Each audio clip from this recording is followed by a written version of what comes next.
प्रेम का अर्थ है केंद्र का रूपांतरण। अहंकार मानता है स्वयं केंद्र, सारी दुनिया मिट जाए तो मैं बचूं। अगर जरूरत हो सबको मिट जाने की तो मैं सबको मिटा दूंगा, लेकिन खुद को बचाऊंगा। अहंकार विध्वंसक है और इसलिए अहंकार किसी को प्रेम करने का बहाना भी करता है तो मिटा डालता है। प्रेम कितने लोग मिटते हुए दिखाई पड़ते हैं। तुम कहते हो कि पत्नी को तुम प्रेम करते हो या पति को प्रेम करते हो, लेकिन तुम्हारी सारी चेष्टाएं मिटाने की चल रही हैं। पति मिटाने की कोशिश कर रहा है कि पत्नी का व्यक्त खो जाए, पत्नी की स्वतंत्रता खो जाए, पत्नी की आत्मा खो जाए। पति की कोशिश कर रहा है कि पत्नी एक छाया हो जाए, एक वस्तु मात्र जिसका हम उपयोग करना हो कर लिया, और जिसकी अपनी ना कोई स्वतंत्रता है, जिसका ना अपना कोई संकल्प है, ना जिसकी अपनी कोई शक्ति है। पत्नी भी यही कोशिश कर रही है, दोनों एक ही राजनीति में है। पत्नी भी पूरे वक्त चेष्टा कर रही है कि पति को गुलाम बना ले, इशारे पर चलाएं। एक पत्नी ने अमेरिका में एक अदालत में दावा किया, एक कार के एक्सीडेंट में उसकी उंगली कट गई। उसने 10 लाख रुपए का दावा लिया। अदालत भी थोड़ी दंग हुई। उसने कहा कि ठीक है, कुछ तुम्हें मिलना चाहिए, तुम्हारी कोई भूल ना थी, लेकिन एक उंगली कट जाने का 10 लाख रुपए का दावा थोड़ा ज़्यादा मालूम पड़ता है। उस पत्नी ने कहा, मैं इसी उंगली पर अपने पति को नचाया करती थी, यह कोई साधारण उंगली नहीं थी। पतियों को चलाने की कोशिश कर रही हैं, पति पत्नियों को कब्जे में रखने की कोशिश कर रहे हैं, इसलिए कलह है। तुम विवाह से बड़ी कला कहीं भी ना खोज पाओगे, और सत्य कलह है, और सब कलह खत्म होती है, सब युद्ध समाप्त होते हैं, शांति की संधियां होती हैं। विवाह की कलह शाश्वत है, भय चलाती जाती है। एक चर्च के पादरी को बिना प्रकाश की गाड़ी चलाने में जुर्म में पुलिस वाले ने पकड़ा और अदालत में ले गया। पादरी ने कहा, मुझे पता नहीं था कि प्रकाश काम नहीं कर रहा है, इसलिए क्षमा करें। और यह मैंने पुलिस वाले को भी कहा कि मुझे पता नहीं है और कुछ यांत्रिक भूल हो गई। कल तक तो सब ठीक था और मैंने देखा भी नहीं।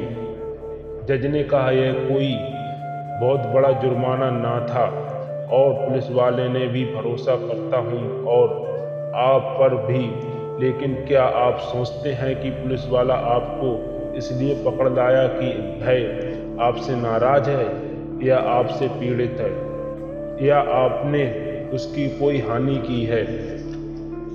पादरी ने कहा, और तो कोई हानि नहीं मुझे याद नहीं आती, सिवाय इसके जे 3 साल पहले मैंने इसकी शादी कराई थी। अगर उसका ही बदला ले रहा हो, विवाह दुख हो गया हो, क्योंकि एक संघर्ष है, एक सतह कलह है। कलह क्या है? कौन किसका मालिक है? मालिकियत हिंसा का भाव है, प्रेम का उससे कोई दूर का भी संबंध नहीं। फिर जब तुम प्रेम ही नहीं कर पाते, बच्चे पैदा हो जाते हैं, उन पर भी भाई मालिकियत का खेल जारी रहता है। तुम बच्चों को भी दबाने लगे रहते हो, तुम उनकी ही आत्मा को मारने में लगे रहते हो, क्योंकि उनकी स्वतंत्रता भी तुम खतरनाक मालूम पड़ती है। तुम्हारी मानकर चलना चाहिए। तुम जो कहो भाई सत्य है, सत्य का तुम्हें भी पता नहीं, सही या तुम्हें भी कोई बोध नहीं है।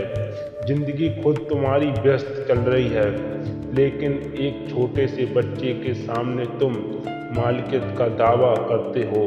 मैं तुम्हारा बाप हूँ, इसलिए मैं जो कहूँ वह सही है। क्या चाहते हो तुम इस बच्चे को भी मारकर एक वस्तु बना देना चाहते हो। इसलिए अक्सर ऐसा ही होता है कि मरे खुरे बच्चे जिसने जीवन की धारा नहीं है, माँ बाप उसकी प्रशंसा करते हैं कि बहुत आज्ञाकारी है, जिसने थोड़ा जीवन है, जो जरा उछल कूद कर सकते हैं, जो भाग सकते हैं, दौड़ते हैं, जिनको तुम दबा नहीं पाते।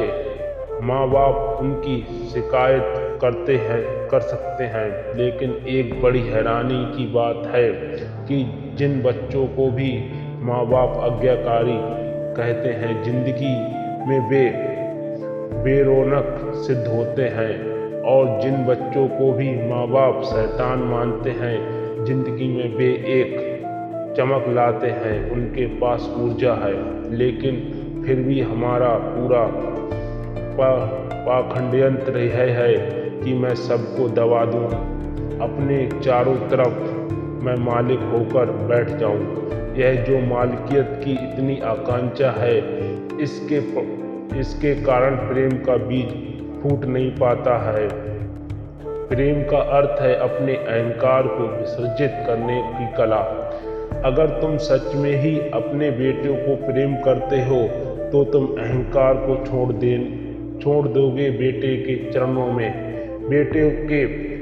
में भी तुम अकड़ पर बाप नहीं बनोगे, और तुम चिकित होगे कि तुम अगर अपने अहंकार को छोड़ते हो तो बेटा भी तुम्हारे प्रति अपने अहंकार को छोड़ देता है, क्योंकि हम एक दूसरे का सहारा देते हैं। नहीं तो बेटा भी दुखित है और पीड़ित है, और रास्ता देख रहा है कि कब उसे मौका मिले।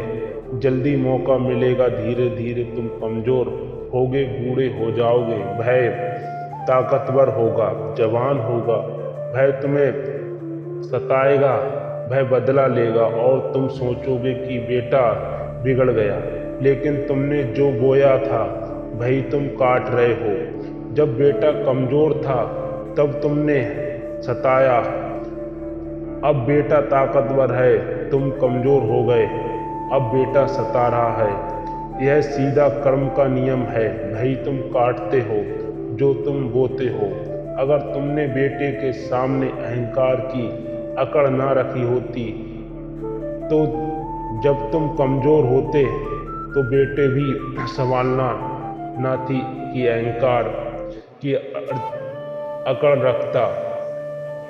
तुम एक दूसरे को सताने की ऐसी तरकीबें खोज लिए हैं, और ऐसी सुंदर किताबें, और हमने उन किताबों को फूलों से सजा लिया है, उन पर रंग बिरंगे कर दिया है, उस पर हमने सजावट बना ली है।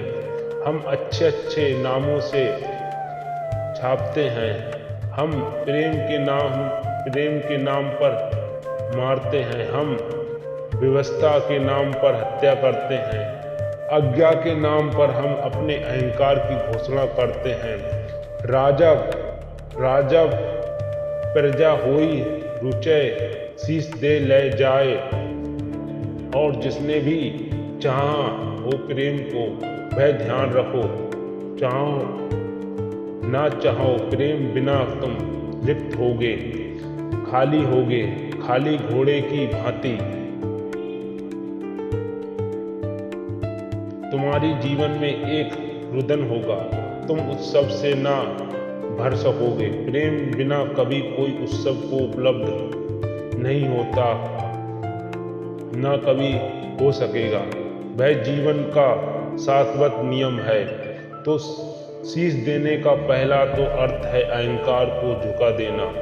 जहाँ भी प्रेम है वहाँ अहंकार झुक जाता है, चाहे अपने से छोटा ही क्यों ना हो, तुम्हारा बेटा ही क्यों ना हो।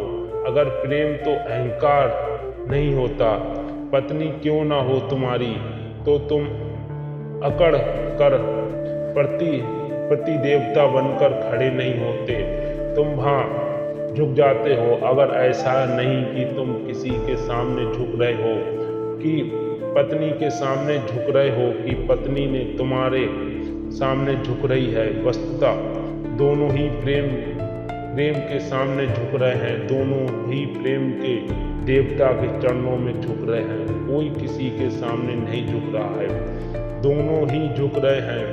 चाहो तो कहो एक दूसरे के सामने झुक रहे हैं, और चाहो तो कहो कि दोनों के बीच में एक कोई प्रेम का देवता अदृश्य उसके सामने झुक रहे हैं।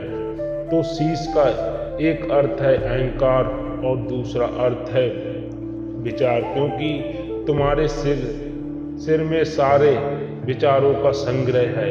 तुम सोचते ही रहते हो कि संग्रह असंगत विचारों की भीड़ तुम्हारे मन में चलती रहती है। इस विचारों के भीड़ के कारण तुम्हारी सारी ऊर्जा शक्ति खो जाती है, प्रेम करने का कुछ नहीं बचता। शोषक हो गया, तुम में चूस लेता है, हृदय के पास तक रस की धार पहुंच रही नहीं पाती। तुम्हारी सारी ऊर्जा विचारों में नष्ट हुई जा रही है, और तुम्हारे विचारों 99% समाप्त हुए, उनका कोई भी मूल्य नहीं। तुम ना विचारों को कुछ हर्जा ना हो जाएगा, लेकिन तुम होश में ही नहीं हो। कभी तुमने बैठकर घड़ी भर देखा है कि तुम क्या सोचते रहते हो? कैसा कचरा तुम्हारे मन में चल रहा है? इस कचरे को चलाकर क्या होगा? दिन चलता है, रात चलता है, सोने में जागने सपने विचार कचरा घूम रहा है। और ध्यान रखना कि छोटा सा भी विचार चलता है तो तुम्हारी शक्ति को नष्ट कर देता है। मनोवैज्ञानिक इस नतीजे पर पहुंचे हैं कि अगर तुम 1 घंटा जागकर खेत में कुल्हाड़ी लेकर गड्ढे खोदो, जितनी शक्ति समाप्त होती है 15 मिनट विचार करने में, चिंता करने में, उतनी शक्ति समाप्त होती है चौगुनी शरीर में सम करने समाप्त होती है। शरीर का सम हो तो कम हो गया, आदमी मन का श्रम बढ़ गया, सिर शोषक हो गया। भय किसी और की तरफ शक्ति को जाने नहीं देता, सारी शक्ति भय खुद ही पी लेता है। हृदय आक्रामक नहीं है, भय प्रतीक्षा करता है, और प्रतीक्षा करने की वजह से ही वंचित है। जब तक तुम सिर को ना घेरा दोगे, विचार ना गिरा दोगे, तब तक तुम्हारे हृदय में मरुस्थल रहेगा। जल के स्रोत वहां तक पहुंच पाएंगे, और वहां पड़ा हुआ बीज प्रेम का जल सूत्र का एक पहुंचते ही प्रेम अंकुरित होगा। कहते हैं कबीर,